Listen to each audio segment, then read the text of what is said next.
광복 81년, 아직 끝나지 않은 친일 청산. 오늘은 대한민국이 일제의 식민지배에서 벗어난 지 무려 81년이 되는 광복절입니다. 그런데 믿기 힘든 장면 하나가 2026년 대한민국에서 다시 논란이 되고 있습니다. 대한민국 육군의 초급 간부들을 교육하는 전남 장성 상무대. 바로 이곳에 독립군 토벌부대에서 복무했던 인물을 기리는 동상이 지금도 그대로 서 있다는 것입니다. 주인공은 김백일. 그는 해방 이후 대한민국 육군 장군이 됐고 6.25 전쟁에서도 상당한 공을 세운 인물입니다. 특히 흥남 철수작전 과정에서 피난민들을 구출하는 데 기여했고 사후 태국무공 훈장까지 받았습니다. 그런데 김백일에게는 결코 지워지지 않는 또 다른 과거가 있습니다. 일제강점기 김백일은 본명 김창규로 활동하며 간도특설대 장교로 복무했습니다. 간도특설대가 만들어진 목적은 분명했습니다. 만주 지역에서 활동하던 항일 무장 세력과 독립운동 세력을 터벌하기 위해 만들어진 부대였습니다. 그리고 이 부대에는 조선인들이 동원됐습니다. 같은 조선인을 이용해 독립을 위해 싸우던 조선인을 잡겠다는 것이었습니다. 김백일은 이곳에서 일제 패망 때까지 복무했고 결국 대한민국 정부 조사에서도 친일 반민족 행위자로 결정됐습니다. 그런데 그를 기리는 동상이 2026년 광복절에도 대한민국 군 교육시설에 서 있는 겁니다. 더 묘한 상황은 따로 있습니다. 이 동상을 현충시설로 지정한 기관과 실제로 동상을 관리하는 기관이 서로 다릅니다. 군에서는 현충시설 지정 문제를 이야기하고 보훈당국에서는 소유와 관리는 국방부라고 설명합니다. 결국 누구도 선뜻 나서지 않으면서 동상은 수십 년째 그 자리에 남았습니다. 거제에서는 상황이 조금 달랐습니다. 김백일 동상을 철거하자는 요구가 받아들여지지 않자 시민들은 동상 바로 옆에 바른 비석을 세웠습니다. 바로 단죄비입니다. 동상을 없애지 못한다면 최소한 그 인물이 무엇을 했는지는 같이 기록하자는 것입니다. 이 장면이 중요한 이유가 있습니다. 역사는 누군가의 공적만 골라서 기록하는 것이 아니라 빛과 그림자를 함께 기록해야 하기 때문입니다. 3.25 전쟁에서 공을 세웠다는 사실과 일제강점기에 독립군 토벌부대에 있었다는 사실, 둘 중 하나를 지운다고 나머지 하나가 사라지는 것은 아닙니다. 그런데 최근 광복절을 앞두고 친일 문제는 또 다른 곳에서도 터져나왔습니다. 한 유명인의 가족사를 둘러싸고 과거 조상의 행적이 알려지며 논란이 커졌습니다. 당사자는 결국 가족의 과거와 관련해 공개적으로 사과의 뜻을 밝혔습니다. 그러자 한쪽에서는 이제 2026년에 왜 조상의 일을 따지느냐고 말합니다. 심지어 친일 문제를 꺼내는 것 자체가 상대적 박탈감에서 비롯됐다는 주장까지 등장했습니다. 하지만 이 문제에서는 반드시 한 가지 선을 그을 필요가 있습니다. 후손은 조상이 아닙니다. 할아버지가 친일했다고 해서 손자와 증손자에게 자동으로 죄가 생기는 것도 아닙니다. 대한민국은 연자제를 적용하는 나라가 아니며 누구도 태어날 집안을 선택할 수 없습니다. 그래서 현재 살아가는 누군가를 조상 하나만으로 공격하는 것도 옳지 않습니다. 실제로 역사학자들 사이에서도 자료가 충분하지 않은 인물을 친일파라고 단정하는 문제에는 신중해야 한다는 의견이 있습니다. 그런데 여기서 이야기가 끝나는 것은 아닙니다. 사람의 죄를 후손에게 물려줄 수 없는 것과 친일의 대가로 만들어진 재산을 따지는 것은 완전히 다른 문제입니다. 그리고 대한민국의 친일 청산 문제가 81년이 지난 지금까지 계속 등장하는 이유가 바로 여기에 있습니다. 해방 직후 국민들은 당연히 생각했습니다. 나라를 되찾았으니 나라를 팔고 독립운동가를 탄압한 사람들도 처벌받을 것이라고 말입니다. 그래서 1948년 만들어진 조직이 반민족행위특별조사위원회, 우리가 흔히 알고 있는 반민특위입니다. 목표는 단순했습니다. 일제에 적극 협력한 사람들을 조사하고 반민족 행위에 책임을 묻자는 것이었습니다. 친일 경찰과 친일 관료, 친일 기업인까지 조사가 시작됐습니다. 그 가운데 대표적으로 체포된 인물이 노덕술입니다. 노덕술은 일제강점기 경찰로 일하면서 항일운동 관련자들을 체포하고 고문한 인물입니다. 1928년에는 신간의 관계자를 체포해 고문했고 경주학생운동에 호응했던 학생들까지 검거했습니다. 그렇게 독립운동가들에게 악명 높았던 사람이 놀랍게도 해방 뒤에도 경찰이 됐습니다. 그리고 수도경찰청 수사과장까지 올라갔습니다. 나라가 바뀌었는데 고문하던 경찰의 제복만 바뀐 것입니다. 1949년 반민특위가 노독수를 체포합니다. 이제야 제대로 된 청산이 시작되는가 싶었습니다. 하지만 결과는 우리가 알고 있는 것과 달랐습니다. 반민특위는 정치적 충돌 속에서 힘을 잃었고 활동을 시작한 지 1년도 되지 않아 사실상 무너졌습니다. 결국 친일파 청산이라는 해방 직후 대한민국의 숙제는 제대로 끝나지 못했습니다. 그리고 이 미완성의 청산은 수십 년 뒤 전혀 다른 모습으로 대한민국에 돌아옵니다. 바로 땅입니다. 대표적인 인물이 이완용입니다. 이완용은 처음부터 친일파였던 것도 아닙니다. 미국을 경험했고 한때 독립협회 활동에도 참여했던 사람입니다. 그런 사람이 러일 전쟁 이후 완전히 일본 쪽으로 방향을 틉니다. 1905년 을사늑엽 체결에 적극 참여했고 이후 내각 총리대신 자리까지 올라갑니다. 고종 강제퇴위와 대한제국 군대 해산에도 관여했습니다. 그리고 결국 1910년 대한제국의 마지막 주권마저 일본에 넘어가는 과정에서 핵심 역할을 합니다. 나라가 사라진 뒤 이완용에게 돌아온 것은 처벌이 아니었습니다. 일본 정부는 그에게 백작자기를 줬습니다. 국가를 잃은 조선인들에게는 식민지 시대가 시작됐지만 그에게는 일본 제국 아래에서 새로운 특권이 시작된 것입니다.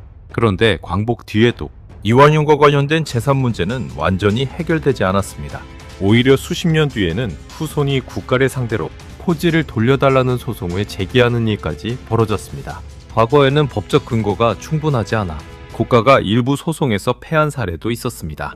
국민 입장에서는 황당할 수밖에 없었습니다. 나라를 빼앗기는 과정에서 특권을 누렸던 인물의 재산을 해방된 대한민국이 제대로 정리하지 못한 것입니다. 이완용만 있었던 것도 아닙니다. 그와 함께 거론되는 대표적인 인물이 손병준입니다. 손병준은 친일단체 일진회의 핵심 인물이었고 정미칠적 가운데 한 사람으로 지목됐습니다. 일본이 대한제국을 장악하는 과정에서 적극 협력했고 강제병합 이후에는 일본으로부터 백작자기를 받았습니다. 조선 총독의 자문기구인 중추원 고문 자리까지 차지했습니다. 그가 일본 제국에서 어느 정도 대접받았는지는 죽은 뒤의 모습만 봐도 알 수 있습니다. 그가 사망하자 일본 천황이 애도의 뜻을 보냈고 조선 총독까지 직접 조문했습니다. 도쿄 야스쿠니 신사에서도 추도식이 열렸다고 전해집니다. 반대로 손병준과 관련된 토지를 놓고 해방 후 대한민국에서는 긴 소송이 벌어졌습니다. 한때 후손 측에서 인천 부평 일대에 대규모 토지를 놓고 국가를 상대로 소유권을 주장하는 소송까지 제기했습니다.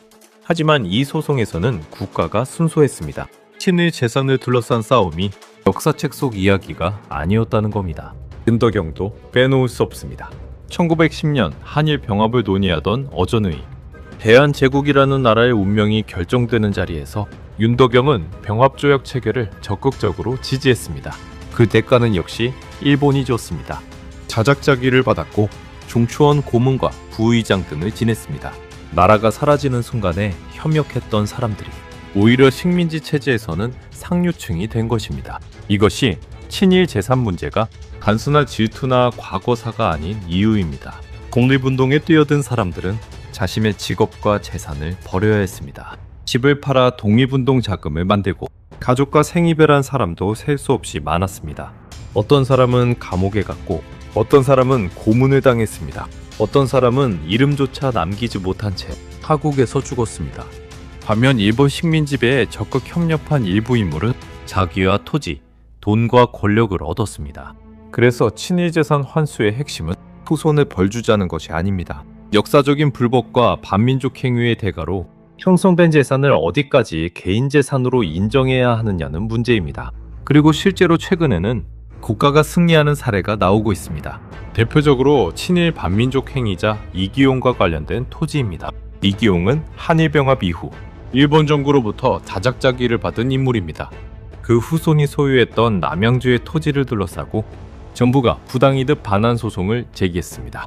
법원은 1심에 이어 2심에서도 정부의 손을 들어줬습니다. 반환하라고 판단한 금액은 총 2억 원이 넘었습니다. 2026년 4월에는 또 다른 사건도 있었습니다. 정미칠적 가운데 한 명인 임선준과 관련된 친일재산 매각대금 반환 소송이었습니다. 임선준은 고종 강제퇴위와 정미칠 조약 체결에 적극 협력했던 인물입니다. 일본으로부터 자작자기를 받고 한국 병합기념장까지 받은 친일 반민족 행위자였습니다. 법무부는 그의 후손을 상대로 약 5,300만 원의 반환을 요구했습니다. 그리고 법원은 국가의 청구를 모두 받아들였습니다. 금액만 보면 엄청나게 크지 않아 보일 수도 있습니다. 하지만 이 판결이 중요한 이유는 돈 몇천만 원 때문이 아닙니다. 시간이 오래 흘렀다는 이유만으로 역사적 책임까지 사라지는 것은 아니라는 의미가 있기 때문입니다. 그리고 이제 대한민국은 한 걸음 더 나아가고 있습니다. 2026년 6월 새로운 친일재산 관련 법이 제정됐습니다. 오는 12월 3일부터 시행되는 새 법의 핵심은 친일 재산조사 기능을 다시 살리는 것입니다. 2010년 활동을 마쳤던 친일 반민족 행위자 재산조사위원회를 다시 구성할 수 있게 됐습니다. 그동안 가장 큰 문제 가운데 하나는 친일 재산을 찾아낼 전담 조직이 사실상 사라졌다는 것이었습니다. 누군가 제보하거나 우연히 토지가 발견돼야 국가가 움직이는 경우도 있었습니다. 하지만 이제 다시 국가가 직접 조사하고 추적할 수 있는 구조를 만들겠다는 것입니다. 더 강력한 내용도 있습니다. 예전에는 문제가 된 토지가 이미 다른 사람에게 팔렸다면 한수가 복잡해지는 경우가 있었습니다. 새 법은 여기에서 한 단계 더 나갑니다. 친일재산 자체뿐만 아니라 그 재산을 팔고 받은 처분 대가까지 환수 대상에 포함시켰습니다. 땅을 팔아 현금으로 바꿨다고 해서 그 순간 친일재산의 흔적이 사라지는 것이 아니라는 것입니다. 위원회 활동기간도 마련했습니다. 기본 3년 동안 활동하고 필요하면 한 차례 2년을 더 연장할 수 있습니다. 무려 광복 81년이 지난 뒤에야 다시 과거의 장부를 펼쳐보게 된 것입니다.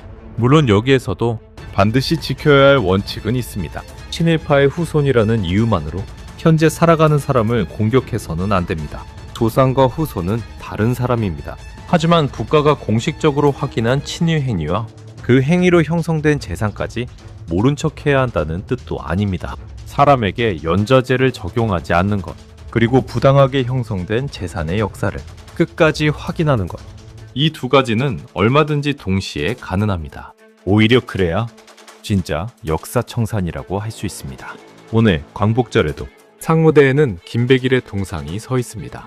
한쪽에서는 그가 대한민국을 위해 싸운 장군이었다고 말하고 다른 쪽에서는 독립군 토벌 전력을 잊어서는 안 된다고 말합니다. 답은 어쩌면 간단합니다. 공이 있다면 공을 기록하고 과가 있다면 과도 똑같이 기록하면 됩니다. 누군가에게 불편하다는 이유로 역사의 절반을 지울 필요는 없습니다. 이완용이 백작자기를 받았던 사실도, 송병준이 일진회를 이끌고 일본 제국에서 대접받았던 사실도, 윤덕영이 병합조약 체결에 적극 협력했던 사실도, 노덕술이 독립운동 관련자들을 체포하고 고문했던 사실도, 김백일이 유백천 전쟁에서 공을 세우기 전에 간도특설대 장교였다는 사실도 모두 대한민국의 역사입니다.